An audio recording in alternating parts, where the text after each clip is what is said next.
Bir daha, xanım baş nazir, nümayəndə heyətinin üzvləri, xoş gəlmisiniz.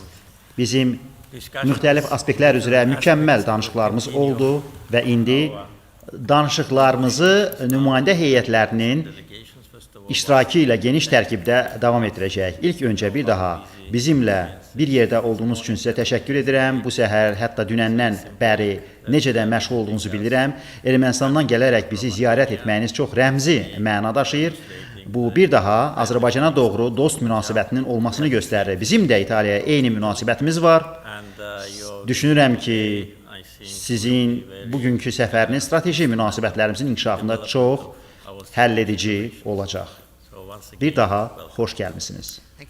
Çox sağ olun, hörmətli prezident. Burada olmaq mənim üçün şərəfdir və məndə məmnunluq hissi oyadır. Hesab edirəm ki, bura gəlmək vacib idi, çünki Azərbaycan İtaliya üçün çox vacib tərəfdaşdır. Lakin buna baxmayaraq, mənə məlum oldu ki, 2013-cü ildən bəri İtaliyanın baş naziri bura səfər etməyib və bu da mənə kifayət qədər qəribə görünür. Ona görə hesab edirəm ki, bu səfəri etmək həqiqətən vacib idi. Çünki bizim əməkdaşlığımız həqiqətən çox genişdir. Biz bir çox strateji sahələr üzrə əməkdaşlıq aparırıq. Əlbəttə ki, enerji, infrastruktur, bağlantılar və mədəniyyət sahələri var. İtaliya Respublikası Prezidentinin Azərbaycana səfəri həm də bizim mədəni əlaqələrimizin və universitet üzərində aparılmış işin nümayiş etdirilməsi nöqteyi nəzərindən əlamətdar bir hadisə oldu.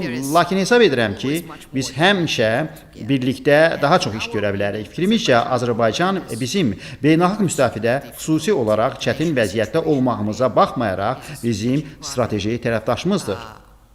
Eyni zamanda Azərbaycan körpü rolunu oynayır. Biz bu körpünün rolunu elan etmək istəyirik. Bu körpü buradan Aralıq dənizi regionuna qədər çox uzun bir körpü ola bilər.